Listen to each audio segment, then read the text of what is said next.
Bonjour à toutes et à tous. Donc moi, je suis députée du Val-de-Marne, mais je voulais vraiment aujourd'hui être avec vous pour apporter le soutien du groupe parlementaire de la France Insoumise et de l'ensemble du mouvement de la France Insoumise aux salariés de Michelin qui, à côté des salariés d'Auchan, de Valeo, de General Electric, de Sanofi et de tant d'autres entreprises, se font aujourd'hui licencier et à qui on annonce des licenciements dans des conditions déplorables.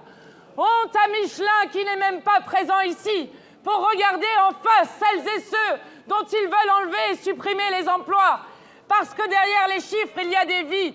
Et lorsque l'on parle avec les salariés qui expliquent qu'ils sont arrivés à Cholet, déjà parce qu'il y a eu la fermeture de la Roche-sur-Yon, qui ont fait 3 Michelin en une dizaine d'années, qui sont à Michelin parfois depuis des décennies, qui parfois ont amené leur fils dans l'entreprise et qui se retrouvent à Cholet ou à Vannes en étant des couples qui travaillent à Michelin ou en étant le père et le fils, donc avec 2 personnes et donc l'ensemble du revenu d'une famille qui se retrouverait ainsi sacrifiés, ce ne sont pas des chiffres.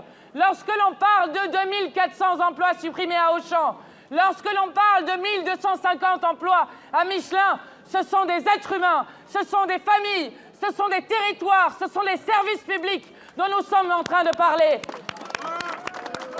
Et non seulement ils ne sont pas là pour vous regarder en face, mais en plus de cela, dans quel pays sommes-nous pour que les CRS soient directement à l'intérieur d'une multinationale pour se protéger des salariés qui légitimement sont en train d'exprimer leur colère? Alors, les licenciements ne sont pas une fatalité dans ce pays. Tout cela est issu de choix politiques et nous pouvons en faire bien d'autres. Et il faut commencer par nommer les responsables de cela. Évidemment, nous parlons de M. Ménégo, avec 1250 emplois détruits, mais 1,4 milliard de dividendes versés l'année dernière. Ce qui veut dire que le signal envoyé aux salariés, c'est que pour chaque licenciement, les actionnaires toucheront pour un licenciement 1 million d'euros. Voilà de quoi nous parlons. Voilà la morale de leur monde. Eh bien, nous ne sommes pas d'accord avec cela. Et d'autant que tout à l'heure, Marianne Maximi parlait de Michelin qui n'est plus l'entreprise familiale sympathique qu'on pouvait connaître à d'autres moments. Qui sont les actionnaires de Michelin? Qui détient Michelin aujourd'hui? Eh bien, à 70%, ce sont des fonds de pension états-uniens.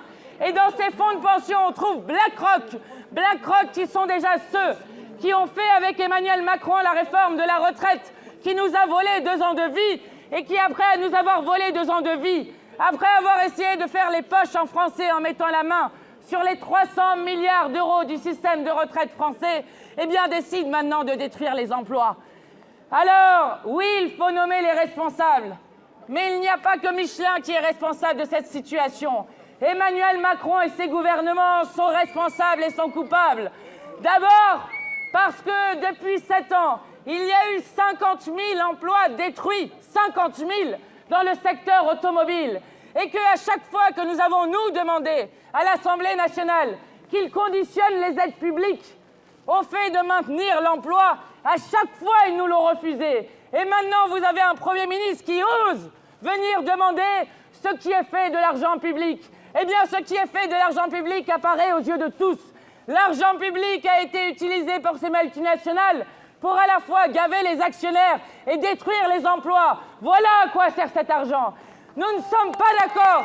Et je le redis, ce n'est pas une fatalité. Le gouvernement peut agir sur la situation. Nous pouvons faire en sorte que l'usine de Vannes, que l'usine de Cholet ne ferme pas, que nous gardions les savoir-faire indispensables des ouvriers, mais aussi les machines, notamment à Cholet. On me parlait d'une machine qui a été installée il y a seulement 2 ans et qui pourrait être délocalisée en Pologne. Eh bien, ceci n'est pas une fatalité. Il suffit que le gouvernement aille voir Michelin et leur dise soit vous remboursez l'argent public, soit vous gardez les emplois. Et la première chose que nous allons mettre en place à l'Assemblée, c'est une commission d'enquête sur la question des aides publiques aux grandes entreprises et ce qu'elles en ont fait, où M. Ménégo, notamment, devra venir et s'expliquer sur ce qui est en train de se passer. La deuxième chose que le gouvernement pourrait faire, et c'est ce que nous allons nous déposer à l'Assemblée cette semaine, c'est une proposition de loi pour interdire les licenciements boursiers en cas de dividendes versés ou même lorsqu'une entreprise fait du bénéfice et des milliards de bénéfices comme le fait Michelin.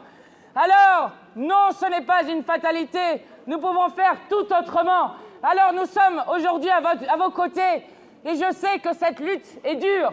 Je sais qu'elle est rude. Mais nous allons la gagner. Parce que si vous la gagnez, eh bien, derrière, non seulement cela aidera l'ensemble des salariés de ce pays, mais aussi tous ceux et toutes celles qui travaillent aujourd'hui à Michelin et qui disent « si on ne sauve pas Vannes, si on ne sauve pas Cholet, alors derrière, ça sera nous. Et ensuite, ça continuera, et ça continuera, et ça continuera. » Donc nous ne sommes pas d'accord, nous sommes à vos côtés.